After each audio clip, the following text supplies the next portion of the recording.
Hi friends, எல்லோருக்கும் இனிய வணக்கம். மறுபடியும் ஒரு லாங் vlogல உங்களை சந்திக்கிறதுல எனக்கு ரொம்ப மகிழ்ச்சி. எல்லோரும் எப்படி இருக்கீங்க? நல்லா இருப்பீங்கன்னு நினைக்கிறேன். ஸோ இந்த வீடியோவில் பார்த்தீங்கன்னாக்கா இந்த ஹோல் வீக் ஃபுல்லாக என்னோடய ஒர்க் என்னென்ன பண்ணேன் அப்படிங்கிறத உங்கள் கூட ஷேர் பண்ணியிருக்கேன். ஹோப் இந்த வீடியோ உங்களுக்கு இன்ட்ரெஸ்டிங்காக இருக்கும்னு நினைக்கிறேன். வாங்க வீடியோக்குள்ளே போகலாம். இன்றைக்கி வந்து இந்த பூக்கள் எல்லாமே நம்ம செடியில் பூத்த மல்லிகைப்பூ தான். ஸோ பார்க்கவே காலையில் பார்த்தோன்னே ரொம்ப அழகாக இருந்தது. சரின்னு எடுத்துகிட்டு வந்து இந்த உருளியில் டெக்கரேட் பண்ணலாம் அப்படின்ட்டு தான் வச்சுருந்தேன். பார்க்கவே ரொம்ப அழகாக இருந்தது, நல்ல வாசனையாக இருந்தது. அதோட நம்ம புத்தாவுக்கும் ஒரு விளக்கேற்றிடலாம். காலையில் எழுந்ததுமே புத்தா பார்க்குறதே ஒரு மனசுக்கு அமைதியாக இருக்கும். வண்டிக்கெலாம் எப்படி நம்ம வந்து பெட்ரோல் போடுறது முக்கியமோ அந்த மாதிரி தான் இன்றைக்கி என்னோடய வண்டி நல்லா வந்து எனர்ஜியாக ஓடணும் அப்படின்னா ஃபஸ்ட்டு வந்து இந்த ஃபில்டர் காஃபி ரொம்ப ரொம்ப முக்கியம் எனக்கு. ஸோ அதனால் காலையில் இந்த காஃபி குடிச்சிட்டு கொஞ்சம் நேரம் உட்காந்து பேப்பர் படிச்சுட்டு ஹஸ்பண்ட் கூட கொஞ்சம் நேரம் பேசிட்டு ரிலாக்ஸ் பண்ணிவிட்டு அதுக்கப்புறம் தான் வந்துட்டு பிரேக்ஃபாஸ்ட் செய்யவே வருவேன். ஸோ இது வந்து ஒரு ரிலாக்ஸ்டாக இருக்கிற டே மட்டும்தான் இந்த மாதிரி நடக்கும். காலையில் பிரேக்ஃபாஸ்ட்டுக்கு பார்த்திங்கனாக்கா இன்றைக்கி வந்து உருளைக்கிழங்கு இல்லாமல் உருளைக்கிழங்கு மசாலா, இதுதான் வந்து ஹஸ்பண்ட் எனக்கு கொடுத்த டாஸ்க்கு. அப்பப்போ எனக்கு இந்த மாதிரி புதுசாக வந்து டாஸ்க்லாம் வச்சுருவார். சம்டைம்ஸ் நல்லா வந்த ஐட்டமும் உண்டு, சொதப்பிக்கிட்ட ஐட்டமும் இருக்குது. அதாவது இது வந்து பார்த்திங்கனாக்கா ஓரளவுக்கு நல்லா வந்த ஐட்டம்னு நான் சொல்லுவேன். இந்த ரெசிபியை வந்துட்டு உருளைக்கிழங்கு இல்லாமல் நம்ம வந்து நார்மலாக உருளைக்கிழங்கு மசாலா எப்படி செய்வோமோ அந்த மாதிரி செஞ்சது. இது வந்து தோசை சப்பாத்திக்கெல்லாமே நல்லா தான் இருக்கும். ஸோ அதுக்கு அடுத்து சொதப்பின ஐட்டம்னு பார்த்திங்கனாக்கா இந்த கோதுமை ரவை இருக்குல்ல, அதில் வந்துட்டு சில பிராண்டெல்லாம் பார்த்திங்கன்னா கொஞ்சம் பெருசாக இருக்கும் அந்த குருணை, சில இதெல்லாம் வந்து ரொம்ப பொடியாக குட்டியாக இருக்கும். நான் அன்றைக்கி வாங்கியிருந்தது ரொம்ப பொடியாக குட்டியாக இருந்த கோதுமை ரவை உப்புமா, கோதுமை ரவை தான் அது. அதில் வந்துட்டு சாதம் மாதிரி வடிக்க சொல்லியிருந்தேன். நான் அது வரவே வராது, நல்லா இருக்காதுன்னு சொன்னேன். ஆனால் கேட்கவே இல்லை. இல்லை இதில் சாதம் மாதிரி எனக்கு வடித்து கொடுனா அது எப்படி வடிக்க முடியும், அதுவே குட்டி குட்டியாக இருக்குது. நல்லா ஒரு கொதி வந்தோடனே அது நல்லா குழஞ்சி கஞ்சி மாதிரி ஆயிடுச்சு, வடிக்கவும் முடியல. அது நல்லா வந்து என்ன சொல்கிறது, நல்லா வந்து கூழ் மாதிரி ஆயிடுச்சு. ஆனால் அன்றைக்கி வந்துட்டு எனக்கு ரொம்ப டென்ஷன் ஆயிடுச்சு. இதை வச்சுட்டு நம்ம வந்து வேறு செய்யணுமே, இது சரியாக வரலையே நினச்சேன். அப்புறமா நினச்சேன் இவர் தானே ஐடியா கொடுத்தாரு, இவரே சாப்பிட்டோன்னு சொல்லி அவருக்கே நான் வந்து அதை வச்சுட்டு நான் வேறெல்லாம் செஞ்சு கொடுக்கல. இந்த மாதிரி சொதப்பின ஐட்டமும் உண்டு, ஸோ நல்லா வந்த ஐட்டமும் உண்டு. ஆனால் எது வந்தாலும் சரி அவர் தான் சாப்பிட்டோன்னு வேறு வழியே கிடையாது. ஸோ தோசைக்கு இது ரொம்பவே நல்லா இருந்தது. ஸோ சூப்பராக வந்து காலையில் பிரேக்ஃபாஸ்ட்டு முடித்தாச்சு. அப்புறம் நெக்ஸ்ட்டு ஒரு டே வந்துட்டு இந்த வார்ட்ரோபெல்லாம் க்ளீன் பண்ணலாம் அப்படின்னு சொல்லிட்டு தான் எடுத்து வச்சேன். இந்த சாரீலாம் எடுத்து வச்சுருந்தேன். இது என்னன்னாக்கா நிறைய சாரீஸ் வந்துட்டு பார்த்திங்கன்னா ப்ளவுஸ் இல்லாமே இருக்குது. எதுக்கு ப்ளவுஸ் இருக்குது எதுக்கு இல்லை அந்த மாதிரியான விஷயம்லாம் தெரியாமே இருந்தது. எங்கேயாவது ஒரு ஃபங்க்ஷனுக்கு போகணுன்னாக்கா எது கம்ஃபர்ட்டாக இருக்கோ அதையே போட்டுட்டு கிளம்பிட வேண்டியது. ஸோ அதனால் வாங்கி வச்ச நிறைய சாரீஸ் வந்துட்டு கட்டாமே இருந்தது. ஸோ அதுக்கெலாம் வந்துட்டு ப்ளவுஸ் இருக்கா, என்ன இருக்குது ஏது இருக்குதுன்னு பார்க்கணும் அப்படின்னு சொல்லிட்டு தான் எடுத்து இன்றைக்கி வந்து அதெல்லாம் கொஞ்சம் சரி பண்ணணும்னு சொல்லிட்டு தான் இன்றைக்கி எடுத்து போட்டுட்டேன் எல்லாத்தையும். இந்த இது பார்த்திங்கன்னா குபேர பட்டுன்னு சொல்லிட்டு ரொம்ப ஃபேமஸாக இருந்தது, ஒரு வாட்டி எல்லோரும் வாங்கிட்டு இருந்தாங்க. ஸோ அதனால் இந்த சாரீ எடுக்கலாம் அப்படின்னு சொல்லிட்டு எடுத்தேன். ஆனால் இன்ன வரைக்குமே எங்கேயுமே கட்டிட்டு போகலை. எடுப்பேன், ஸோ ரொம்ப கொஞ்சம் மொடன்னு இருக்க மாதிரி இருக்கே அப்படின்னு சொல்லிட்டு வச்சுட்டு போயிடுது. எது கம்ஃபர்ட்டாக இருக்கோ அந்த சாரீ மட்டும்தான் அடிக்கடி கட்டுறது. ஸோ இந்த மாதிரிலாம் வந்துட்டு எடுத்து வச்சுட்டு கட்டாமல் நிறைய இப்படியே தான் கிடக்கும். ஸோ நிறைய சாரீஸ் வந்துட்டு ஃபங்க்ஷனுக்கு போட்டு போகிறது, அப்புறம் கொண்டு வந்து அப்படியே காய வச்சு உள்ளே எடுத்து வச்சிருமா, அதை அயன் பண்ணவும் கொடுக்கறது இல்லை. ஸோ அந்த மாதிரி நிறைய அயன் பண்ண கொடுக்காமையே நிறைய சாரீஸ் எல்லாம் இருந்தது. அயன் பண்ணுறதுக்கு கொடுக்க வேண்டிய சாரீஸ் எல்லாமே எடுத்து தனியாக வச்சிட்டு இருந்தேன். ஸோ இன்றைக்கி இந்த வேலைலாம் பார்க்கணும். எப்போவுமே அந்த வார்ட்ரோப்பில் ஃபுல்லாக வந்து எடுத்து அப்படியே அடுக்கி வச்சிடுறது. ஸோ அது என்ன இருக்குது ஏது இருக்குன்னே பார்க்குறதே இல்லை. ஸோ இன்றைக்கி இந்த வேலையை கண்டிப்பாக செஞ்சிடணும் அப்படிங்கிறதுக்காகவே எடுத்து வச்சிட்டேன். ஸோ இந்த சாரீ எல்லாமே ஒரு ஃபங்க்ஷன் கட்டிட்டு போனது, வெளில கட்டிட்டு போனது தான். ஸோ அதுக்கப்புறம் வந்து அயன் பண்ணுறதுக்கே இல்லை. ஸோ அதனால் நிறைய சாரீஸ் பார்த்திங்கன்னா அயன் பண்ணுறதுக்கு இருந்தது. அதெல்லாமே எடுத்து வச்சுட்டு அடுத்து நிறைய சாரீக்கு வந்து ப்ளவுஸ் பத்தாமல் அப்படியே எடுத்து வச்சுருப்போம். ஸோ எதுக்கெலாம் ப்ளவுஸ் இல்லை அந்த மாதிரியெல்லாம் இன்றைக்கி வந்து பார்த்துட்டு இருந்தேன். ஸோ இந்த சாரீ வந்துட்டு என்னோடய 25th வெட்டிங் டேக்கு நான் கட்டியிருப்பேன். ஸோ என்னோடய ஷார்ட்ஸில் வந்து பார்த்துருந்தீங்கன்னா தெரிஞ்சிருக்கும். இந்த சாரீ தான், இந்த ஒரு பட்டு சாரீ வந்துட்டு அம்மா எடுத்து கொடுத்த சாரீ தான். மேக்ஸிமம் வந்துட்டு நான் சாரீ எடுக்கவே மாட்டேன். இப்போ வரைக்குமே சாரீஸ் எல்லாமே வந்துட்டு நிறையா முக்கால்வாசி சாரீ என்கிட்ட இருக்கிறதுல எல்லாமே வந்துட்டு அம்மா எடுத்து கொடுத்தது தான் அதிகமாக இருக்கும். ஸோ அவங்க தான் எனக்கு இப்போ வரைக்குமே சாரீ எடுத்து கொடுத்துட்ருப்பாங்க. ஸோ இது வந்து வெட்டிங் டேக்காக அவங்க எடுத்து கொடுத்த சாரீ தான். ஸோ இது வந்து ப்ளவுஸும் வந்துட்டு நான் இந்த மாதிரி தான் ஸ்டிச் பண்ணியிருந்தேன்.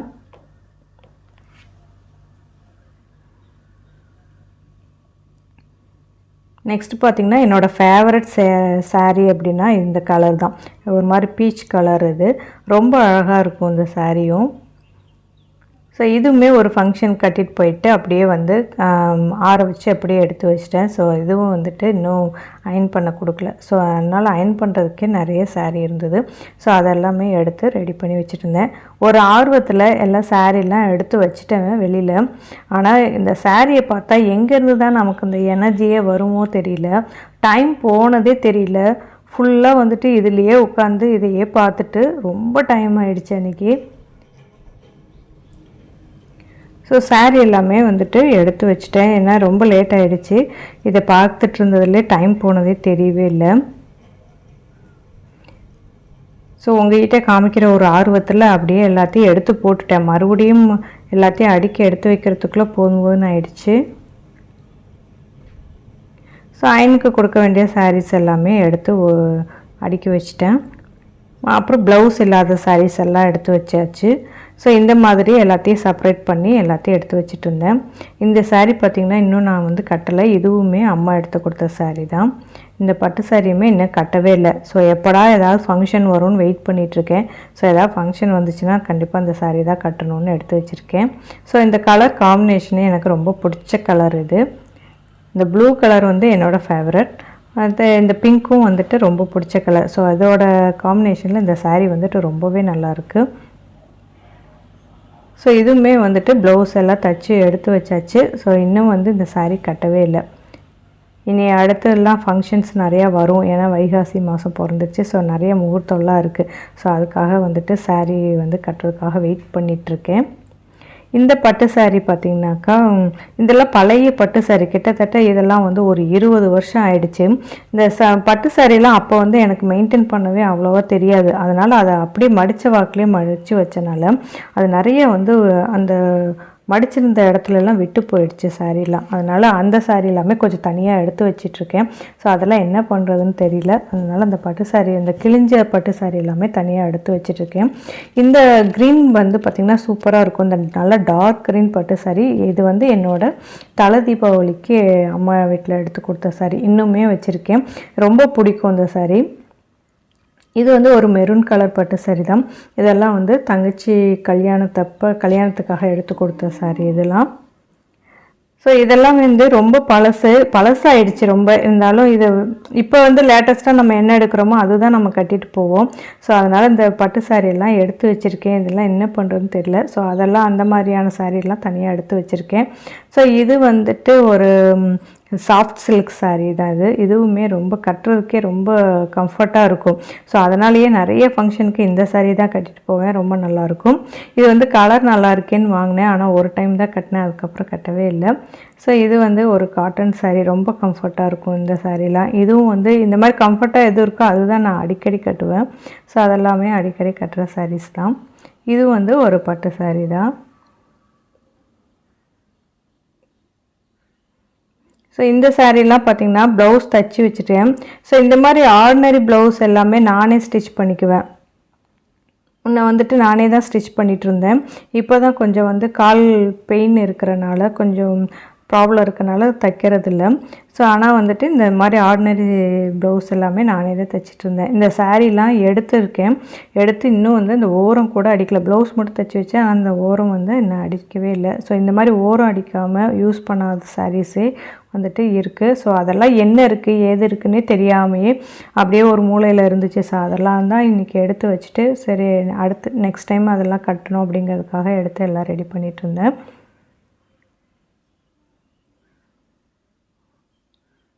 இந்த சாரியுமே வந்துட்டு ஓரம் அடிக்காமல் அப்படியே தான் இருக்குது. இதுவுமே வந்து அதாவது கொஞ்சம் மொடப்பாக இருக்குது அப்படின்னாக்கா அதெல்லாம் வந்து நான் கட்டவே மாட்டேன். ஏன்னா அது கொஞ்சம் கம்ஃபர்ட்டாகவே இருக்காது அப்படின்ட்டு இப்படியே பார்த்துட்டே தான் அந்த நிறையா சாரீ கட்டாமே இருக்கும். ஸோ இது வந்து என்னோடய ஃபேவரட் கலர் சாரீ. இன்னுமே இந்த சாரியுமே நான் இன்னும் கட்டவே இல்லை. ஸோ இது வந்து என்னோடய சிஸ்டர் வந்து எனக்கு கிஃப்ட் பண்ண சாரீ. ரொம்ப நல்லாயிருக்கும். இந்த ஒயிட் கலரும் இந்த பிங்க்கும் வந்து ரொம்ப அழகாக இருக்கும். இன்னும் வந்து இந்த சாரீ நான் கட்டவே இல்லை. ஒரு நல்ல ஒரு டிசைன் அழகாக இருக்கும் அது.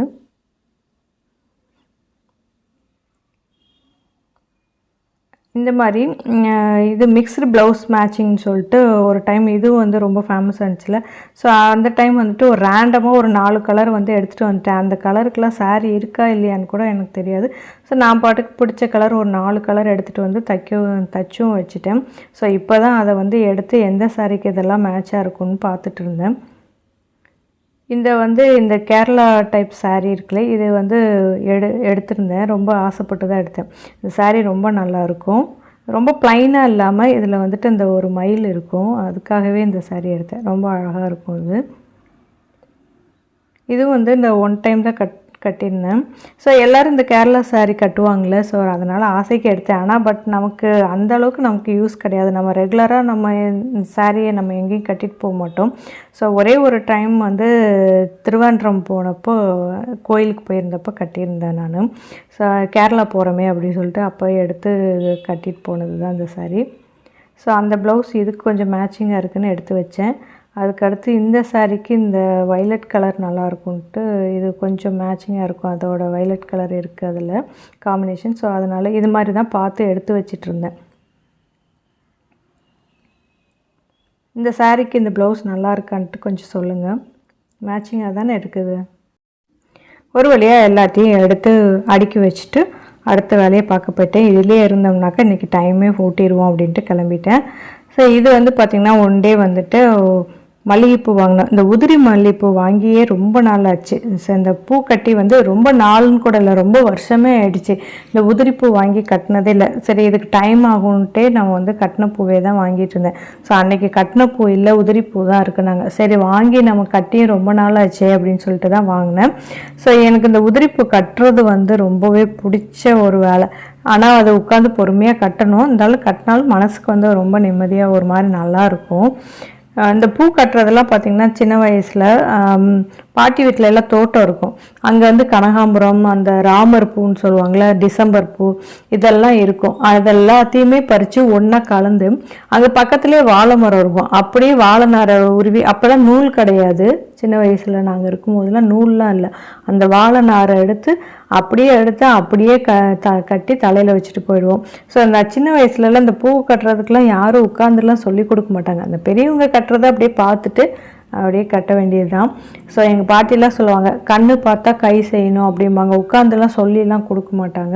ஸோ அந்த மாதிரி தான் இந்த பூ கட்டுறதெல்லாம் நான் கற்றுக்கிட்டது. ஸோ ரொம்பவே வந்துட்டு எனக்கு பிடிச்ச வேலை இந்த பூ கட்டுற வேலை. ஸோ ஓரளவுக்கு தான் கட்ட தெரியும். ரொம்ப நல்லா கட்டியிருப்பேனான்னு சொல்ல முடியாது. இந்த மொட்டை இருந்துச்சுன்னா கொஞ்சம் கட்டுறதுக்கு ஈஸியாக இருக்கும். இது வந்து நாள் வாங்கின மொட்டை தான் இருந்தது. அது அப்படியே மலர்ந்து போயிடுச்சு. மறுநாள் நான் ஃப்ரிட்ஜில் வச்சுட்டு எடுக்கும்போது நல்லா வந்து மலர்ந்துருச்சு. ஸோ கட்டுறது கொஞ்சம் சிரமமாக தான் இருந்தது. இருந்தாலும் பரவாயில்ல கட்டிட்டேன். இந்த ஒரு பேக்கெட் வந்துட்டு 30 ரூபாய்க்கு தான் வாங்கினேன். ஆனால் பார்த்திங்கன்னா 30 ரூபாய்க்கு நம்ம இவ்வளோ 2 முழம் பூ வாங்க முடியாது. ஆனால் உதிரிப்பூ வாங்குறது தான் நமக்கு வந்து காசு சேஃப்னு சொல்லலாம். ஓரளவுக்கு வந்துட்டு நமக்கு 2-2.5 முழம் அளவுக்கு நமக்கு கிடைக்கும்.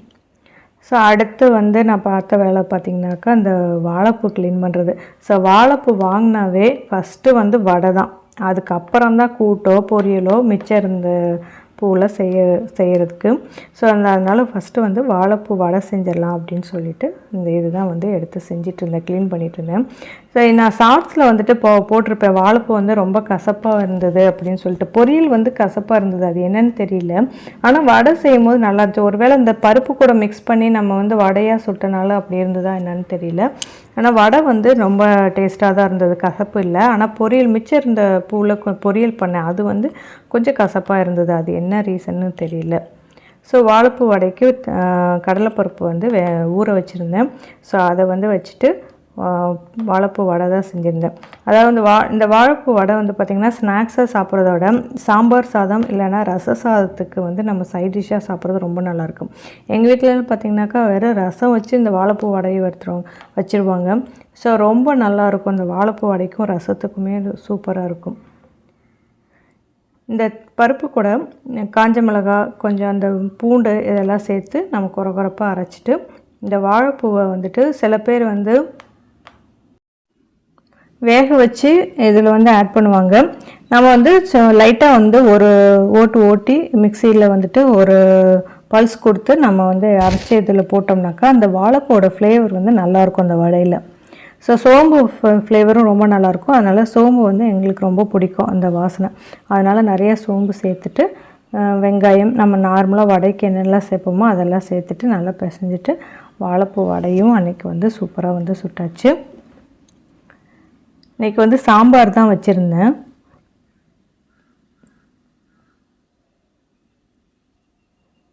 நல்லா கிறிஸ்பியாக வடை சூப்பராகவே வந்திருந்தது. சாம்பார் சாதத்தோட சிம்பிளாக இந்த வடையும் வச்சுட்டு அன்றைக்கி லஞ்ச் வந்து சிம்பிளாக முடிஞ்சுது.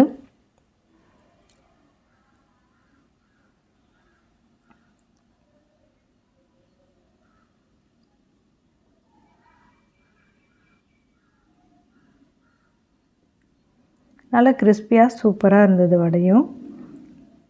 சூடான சாதத்தில் சாம்பார் எனக்கு பிடிச்ச மாதிரியே, கொஞ்சம் சாம்பார் வந்து எனக்கு வந்து கொஞ்சம் தண்ணியாக இருந்தால் தான் பிடிக்கும், ரொம்ப கெட்டியாக இருந்தால் பிடிக்காது. ஓரளவுக்கு இந்த பதத்தில் இருக்கணும். எனக்கு பிடிச்ச மாதிரி சாம்பார் வச்சு எனக்கு பிடிச்ச வடை அப்புறம் மாம்பழம் வச்சு சூப்பராக சாப்பிட்டாச்சு. அடுத்து வந்து ஒரு ஹேர் பேக் வந்துட்டு சொல்கிறேன். இந்த தேங்காயெல்லாம் பார்த்திங்கன்னா நம்ம ஃப்ரிட்ஜில் வச்சு ரொம்ப நாள் வச்சுருப்போம். அது வந்து காஞ்சி ட்ரை ஆகிடும். அது சட்னி அரைச்சாலும் நல்லா இருக்காது, குழம்புக்கு யூஸ் பண்ணாலும் நல்லாவே இருக்காது. பாருங்கள், ரொம்ப ட்ரை ஆகிடும். இந்த மாதிரி ட்ரையான தேங்காயை நம்ம தூக்கி போடாமல் அதை வந்து நம்ம வந்து ஹேர் பேக் மாதிரி அரைச்சிட்டு யூஸ் பண்ணிக்கலாம். இப்போ பொடுகுலாம் இருக்குது அப்படின்னா அந்த தேங்காய் கூடையே கொஞ்சம் 2-3 மிளகும் சேர்த்து அரைச்சிட்டு நம்ம வந்து வடிகட்டிட்டு நம்ம அப்படியே தேங்காவோட தேய்ச்சிக்கலாம். அந்த பேஸ்ட் அப்படியே தேய்ச்சி குளிப்பாங்க. அது வந்து ஒரு மாதிரி திரியாக இருக்கும். குளிக்கும் போது வந்துட்டு பாத்ரூம்லாம் வந்துட்டு பார்த்திங்கன்னா அந்த தேங்காய் இது இருக்க மாதிரி இருக்கும். ஸோ அது பிடிக்கல அப்படின்னாக்கா இந்த மாதிரி அரைச்சி பால் எடுத்துகிட்டு நம்ம யூஸ் பண்ணிக்கலாம். ஸோ நான் வந்து இன்றைக்கி வெறும் தேங்காய் மட்டும் கொஞ்சமாக தண்ணி சேர்த்து அரைச்சிட்டு தேங்காய் பால் எடுத்து நல்லா ஸ்கால்பில் வந்துட்டு மசாஜ் பண்ணி நல்லா வந்து ஊற வச்சுருங்க. ஸோ அந்த நல்லா ட்ரை ஆக மறுபடியும் ஒரு கோட் இந்த மாதிரி ஒரு 2-3 டைம்ஸ் வந்துட்டு நம்ம வந்து அந்த தேங்காய் வந்து ட்ரை ஆனதுக்கப்புறமா மறுபடியும் அந்த ஹேர் ட்ரை ஆனதுக்கப்புறம் மறுபடியும் ஒரு 2-3 கோட் வந்துட்டு இந்த மாதிரி நம்ம வந்து அப்ளை பண்ணிவிட்டு நல்லா 1 hour அந்த மாதிரி வச்சுட்டு ஹேர் வாஷ் பண்ணிக்கலாம். ரொம்பவே வந்துட்டு நல்லாயிருக்கும். ஹேர் வந்து முடி கொட்டாமல் சூப்பராக இருக்கும். ஒரு கண்டிஷ்னர் போட்ட மாதிரியும் இருக்கும், நல்லாயிருக்கும். ஈவினிங் ஸ்நாக்ஸுக்கு இந்த கோதுமையில் புட்டு செய்ய சொல்லி ரொம்ப நாளாக வந்து ஹஸ்பண்ட் கேட்டுகிட்டே இருந்தார். நானும் இது வேலை கொஞ்சம் அதனாலேயே எஸ்கேப் ஆகிட்டே இருந்தேன். அப்புறம் இன்னொரு நாள் சரி ரொம்ப வந்து சொல்லிகிட்டே இருக்கமே அப்படின்னு சொல்லிட்டு இன்றைக்கி செஞ்சுருவோம் அப்படின்ட்டு தான் செஞ்சுட்டேன். கோதுமையை வந்துட்டு லைட்டாக வந்து வறுத்துக்கலாம். அது கூட வறுக்கும் போதே 2 ஏலக்காயும் சேர்த்து வறுத்துட்டோன்னா நல்லா வாசனையாக நல்லாயிருக்கும். ஆறுனதுக்கப்புறம் மிக்ஸி ஜாரில் சேர்த்துட்டு நல்லா நம்ம புட்டு மாவு பதத்துக்கு இதை வந்து நம்ம அரைச்சி எடுத்துக்கலாம். ரொம்ப ஈஸியாக தான் இருக்கும், ரொம்ப கஷ்டமாலாம் இருக்காது. நம்ம வந்து அப்படியே இந்த எவ்வளோ நைஸாக இல்லை, அந்த புட்டு மாவில் கொஞ்சம் லைட்டாக குறப்பாக இருக்கும்ல, அந்த அளவுக்கு வந்து நம்ம அரைச்சி எடுத்துக்கலாம். இதில் கொஞ்சமாக வந்துட்டு உப்பு சேர்த்துக்கலாம். ஒரு 2 சிட்டிகை உப்பு சேர்த்துட்டு கொஞ்சம் கொஞ்சமாக தண்ணி சேர்த்து நம்ம புட்டுக்கெலாம் பிசைவோம்ல, சேம் அதே ப்ராசஸ் தான். இட்லி தட்டில் இல்லைன்னா ஸ்டீமர் பிளேட்டில் வச்சுட்டு நம்ம வந்து இதை ஒரு 10 நிமிஷத்துக்கு வேக வச்சு எடுத்துக்கலாம்.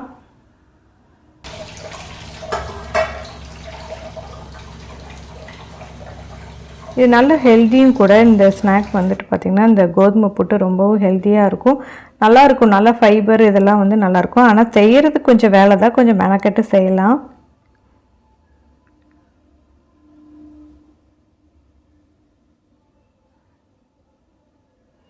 ஸோ ஒரு 10 நிமிஷம் நம்ம வேக வச்சா போதும், நல்லா வந்து வெந்து வந்துடும். ஸோ அதுக்கப்புறம் எடுத்துகிட்டு நம்ம வந்து அதில் தேங்காய் கொஞ்சம் நெய் விட்டு இது சர்க்கரை வந்துட்டு ஒயிட் சுகரு இல்லைன்னா நாட்டு சர்க்கரை கூட போட்டுக்கலாம். உங்களுக்கு எது விருப்பமோ அந்த மாதிரி போட்டு சாப்பிட்லாம். ஒரு ஸ்பூன் நெய் விட்டுக்கலாம். வாழைப்பழம் வச்சு சாப்பிடும்போது ரொம்பவே நல்லாயிருக்கும்.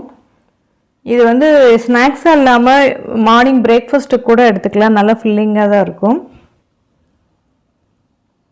ஒயிட் ரைஸில் வந்துட்டு நம்ம வந்து புட்டு செய்கிறத விட இந்த மாதிரி கோதுமையில் செய்யும்போது அவங்க நல்ல ஃபைபராக இருக்கும். ஒரு ஹெல்த்தியான ஒரு பிரேக்ஃபாஸ்ட் சாப்பிட்ட மாதிரியும் இருக்கும், ஹெல்த்தியான ஸ்நாக்ஸ் சாப்பிட்ட மாதிரியும் இருக்கும். கொஞ்சம் நெய்யெல்லாம் விட்டு சாப்பிடும்போது ரொம்பவே டேஸ்ட்டாக இருக்கும்.